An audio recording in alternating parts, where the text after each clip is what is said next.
అభివృద్ధి పనులకు municipal chairperson నుంచి ముందుగా ఎందుకు అనుమతి తీసుకోవటం లేదని, అధికారులు వార్డులోకి వచ్చినప్పుడు కౌన్సిలర్లకు సమాచారం కూడా ఇవ్వటం లేదని, అసలు తెనాలిలో కౌన్సిల్ ఉందా లేక ప్రత్యేక అధికారుల పాలనలో ఉందా తెలియచేయాలంటూ municipal chairperson Tadiboyina Radhika, YSRCP councillor Tadiboyina రామయ్యలు మున్సిపల్ అధికారులను ప్రశ్నించారు. శనివారం జరిగిన కౌన్సిల్ సాధారణ సమావేశంలో ఈ విషయం గురించి ప్రస్తావించారు. తెనాలి మున్సిపల్ కౌన్సిల్ సాధారణ సమావేశాన్ని శనివారం కౌన్సిల్ హాల్లో నిర్వహించారు. సమావేశానికి చైర్పర్సన్ తాడిబోయిన రాధిక అధ్యక్షత వహించారు. సమావేశం ప్రారంభం కాగానే అజెండాలోని మొదటి అంశాన్ని చదవటం పూర్తి కాగానే కౌన్సిలర్ తాడిబోయిన రామయ్య లేచి పట్టణంలోని ప్రధాన కాలువల పూడికతీత పనులు చేపట్టారు. పనులు పర్యవేక్షించేందుకు అధికారులు వార్డులో పర్యటిస్తున్నారు. కానీ కౌన్సిలర్లకు మాత్రం సమాచారం ఇవ్వటం లేదు. రాష్ట్రంలో అధికారం మారగానే అధికారుల వ్యవహార శైలి మారింది. ఇది మంచి పద్ధతి కాదని హెచ్చరించారు. దీనిపై సమాధానం చెప్పాలని డిమాండ్ చేశారు. రాష్ట్ర పౌర సరఫరాల శాఖ మంత్రి నాదెండ్ల మనోహర్ ఆదేశాల మేరకు పనులు చేపట్టామని, ఆ విషయాన్ని చైర్పర్సన్ కు తెలియజేయడం జరిగిందని కమిషనర్ బండి శేషన్న తెలియజేశారు. తనకు ఎప్పుడు చెప్పారంటూ చైర్పర్సన్ కమిషనర్ ను నిలదీశారు. అబద్దాలు చెప్పవద్దని సూచించారు. శానిటేషన్, వీధి దీపాలు, వాటర్ పైప్ లైన్ పరిశీలనకు వచ్చినప్పుడు ఎవరికీ చెప్పనని, అధికార కార్యక్రమాలకు మాత్రం కౌన్సిలర్లకు చెబుతామని కమిషనర్ తెలిపారు.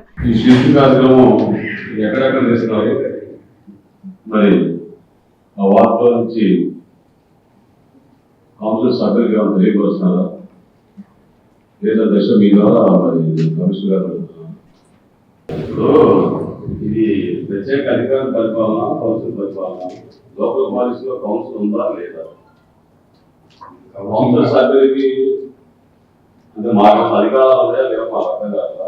మరి ప్రజలు మాకు ఓటు వేసి గెలిపించింది ఏంటంటే ప్రజలు డైరెక్ట్ వచ్చి మిమ్మల్ని వెలిస్తే మీకు సమాధానం చెప్పకపోవచ్చు, చెప్పలేదు అంటే అన్ని సమస్యలు మీకు రావు. కాబట్టి లోకల్ బాడీస్ లో కౌన్సిల్ అనే ఒక సభ్యులు ఎన్నుకుంటారు అధ్యక్ష, అది మున్సిపల్ పట్టులో. ఆ పట్టులో ఉన్నప్పుడు ఖచ్చితంగా గౌరవ సభ్యులు గౌరవించకపోతే మున్సిపల్ కౌన్సిల్ లో లోకల్ బాడీస్ లో చైర్పర్సన్ కౌన్సిల్ మంచి ఉంటే మాకెవరు కూడా ఇంటిమేషన్ లేకుండా ఇది స్పెషల్ ఆఫీసర్ పరిపాలన లేదా కౌన్సిల్ ఆదాయం ఉందా మాకు అర్థం కాదు అధ్యక్ష. ఏ దీని ప్రకారంగా మీరు మాట్లాడతారు? మున్సిపల్ చట్టం 1965 ప్రకారంగా సెక్షన్ 53, 58 ఈ గ్యాప్ ఏందో మాకు చెప్పండి అధ్యక్ష. సందర్భంలో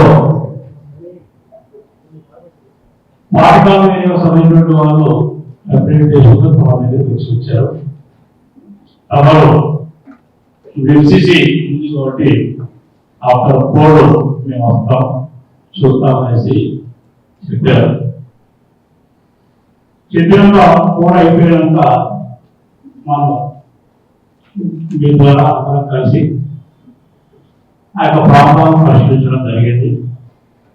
వెంటనే చెకప్ చేస్తామని చెప్పేసి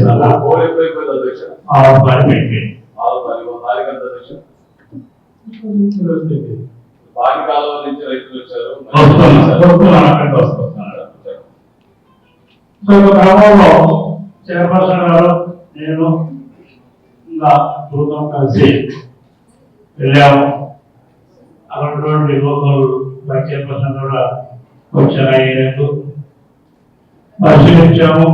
ఇలాంటివి ఇంకా ఉన్నాయి, తీసుకోవాలి అనేటువంటి ఒక అభిప్రాయం కల్పించారు. ఆ ప్రకారంగా ఎక్కడెక్కడ ఏమి ఉన్నాయనేసి ఐడెంటిఫికేషన్ జరిగింది. జరిగినాక గౌరవ శాసన వారు కూడా అయిపోయినాక వారిని మేమందరం కూడా కలిసాం. కలిసిన సందర్భంలో వారు కొన్ని విషయాలు మాకు సూచించారు. ఇది తెనాలి ఎంత ఇరిగేషన్ కాలువలతో కూడుకున్న వ్యవహారము, డ్రైన్స్ తో కూడుకున్న వ్యవహారము కాబట్టి వర్షాకాలం రాబోతుంది, వెంటనే చర్యలు ప్రారంభించండి అని చెప్పేసి కొన్ని ప్రధానమైన కాలువల గురించి వారు ప్రస్తావించారు. ఆ విషయాన్ని నేను చైర్పర్సన్ గారికి విన్నవించాను.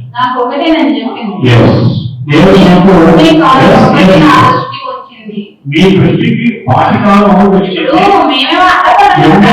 గౌరవ శాస్త్రజ్ఞుల మీద ఏదైనా విశ్లేషణ అయింది.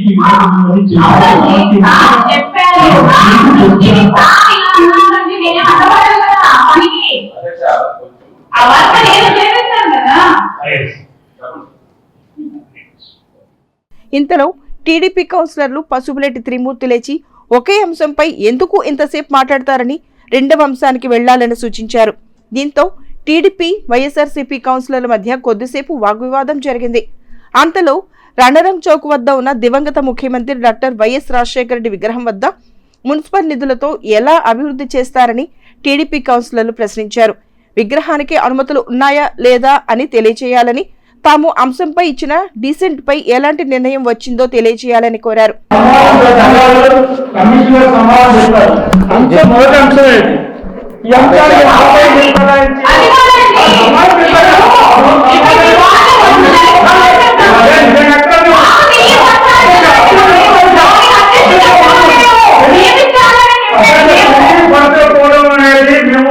తప్పు కాదని అట్లా తప్పే చెప్పాలి, ప్రతి కౌన్సిలర్ చెప్పాలి, కమిషనర్ చైర్మన్ గారి దృష్టికి తీసుకురావాలి.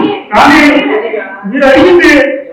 వైఎస్ఆర్సీపీ కౌన్సిలర్ పేరం సంజీవ్ రెడ్డి లేచి 2010లో అప్పటి శాసనసభ ఉప సభాపతి నేటి రాష్ట్ర మంత్రి నాదెండ్ల మనోహర్ డాక్టర్ వైఎస్ఆర్ విగ్రహ ఏర్పాటుకు అనుమతులు ఇచ్చారని, దానిని కొండవీటి సేవా సమితి వారు సొంత నిధులతో ఏర్పాటు చేయడం జరిగిందన్నారు. విగ్రహం ఉన్న ప్రాంతాన్ని ఆహ్లాదకరంగా మార్చేందుకు మున్సిపాలిటీ నిధులు వెచ్చించిందని తెలిపారు. ఇంతలో కమిషనర్ లెచ్చి విగ్రహ అనుమతులు డీసెంట్ విషయాన్ని రికార్డులు చూసి వచ్చే సమావేశంలో తెలియజేస్తామని చెప్పారు. అయితే శాంతించిన టీడీపీ కౌన్సిలర్లు గ్రామీణ ప్రాంతాల్లోని అభివృద్ధి పనులకు మున్సిపల్ నిధులు ఎలా కేటాయిస్తారని వాదనకు దిగారు. ఇంతలో వైఎస్ఆర్సీపీ కౌన్సిలర్ తాడిపెండ రామయ్య లేచి అజెండాలోని అన్ని అంశాలు ఆమోదిస్తున్నట్లు తెలిపారు. దీంతో చైర్పర్సన్ సమావేశాన్ని ముగించారు. దీనికి నిరసనగా టీడీపీ కౌన్సిలర్లు పోడియం ముందు బైఠాయించి కొద్దిసేపు నిరసన తెలియజేశారు. సమావేశంలో వైస్ చైర్మన్లు Malipati Hariprasad, Attota Nagaveni, assistant commissioner Anusha, in charge ME Srinivasarao, కౌన్సిలర్లు, కోఆప్షన్ సభ్యులు, వివిధ విభాగాల మున్సిపల్ అధికారులు పాల్గొన్నారు. 2010 రాజశేఖర రెడ్డి గారి విగ్రహానికి ఆ రోజు మున్సిపాలిటీ శాసనసభ్యులు నాదెండ్ల మనోహర్ గారు మున్సిపల్ స్థలాన్ని రాజశేఖర రెడ్డి విగ్రహానికి కేటాయించారు. దాని సందర్భంగా ఆ రోజు కొండవీటి సేవా సమితి రెడ్డి సంఘం కింద ఆ రోజు రాజశేఖర రెడ్డి విగ్రహం అక్కడ పెట్టారు. ఇప్పుడు కొత్తగా పెట్టింది పర్మిషన్ లేకుండా పెట్టిందని మాట్లాడుతున్నది అది కరెక్ట్ కాదు. గత 14 ఏళ్ల క్రితమే రాజశేఖర రెడ్డి విగ్రహము మున్సిపల్ అప్రూవల్తో నాదెండ్ల మనోహర్ గారు పౌర సరఫరాల శాఖ మంత్రులు నాదెండ్ల మనోహర్ గారు మున్సిపాలిటీ స్థలాన్ని కేటాయించారు. అమరవీరుల స్థూపానికి దానికి దీనికి సంబంధం లేదు. అది రణరంగ చౌక్. అది ఎక్కడ కేటాయించారు? 1 సెకండ్. అది రణరంగ చౌక్. దానికి పక్కన మున్సిపాలిటీ స్థలంలో ఆ రోజుల్లోనే 2010లోనే నాదెండ్ల మనోహర్ గారు రాజశేఖర రెడ్డి విగ్రహాన్ని పెట్టుకోవడానికి స్థలం కేటాయించారు. ఆ నియమాల ప్రకారం రాజశేఖర రెడ్డి విగ్రహం 14 ఏళ్ల క్రితం కొండవీటి సేవా సమితి రెడ్లు సంఘం తరఫున మా సొంత డబ్బులతో రాజశేఖర రెడ్డి గారి విగ్రహం ఇప్పుడు కూడా municipality park Rajasekhara Reddy park అని వాళ్ళు కేటాయించారు. కానీ డబ్బులు మున్సిపల్ రాజశేఖర రెడ్డి విగ్రహం పెట్టిన ప్రతి రూపాయి, అది కట్టిన ప్రతి రూపాయి మా కొండవీటి సేవా సమితి సంబంధించిన డబ్బులే. అంతే తప్ప మీరు కొత్తగా పెట్టిందేమీ కాదు, కొత్తగా చేసిందేం కాదు. వీళ్ళు అట్లాగే ఇప్పుడు 20 లక్షల రూపాయలు దాని కింద కేటాయించారంటున్నారు. అది కేవలం అక్కడ అందరూ అటు ఇటు చండాలంగా ఉంది. అట్లాగానే వచ్చి పోయే దారి దాదాపు 10,000 మంది ఈ పట్టణానికి వస్తా పోతా ఉన్నారు. ఖాళీగా ఉందన్న ఉద్దేశంతో రాజశేఖర రెడ్డి విగ్రహం ఆల్రెడీ ఉంది. దానికి ఒక పార్క్ లాగా దాన్ని తీర్చిదిద్దుదామన్న ఉద్దేశంతో ఊళ్ళో డెవలప్మెంట్ భాగంలో కేటాయించారు. దానికి తగ్గట్టుగానే వాళ్ళు ఆ పార్కు సంబంధించిన డబ్బులే వాళ్ళు ఖర్చు పెడుతున్నారు.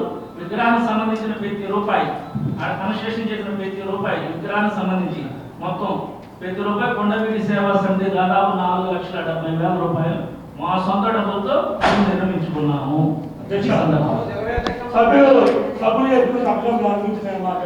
ఆ విగ్రహం పెట్టడానికి 2010లో పర్మిషన్ ఉంది అని సభ్యులు చెబుతారు.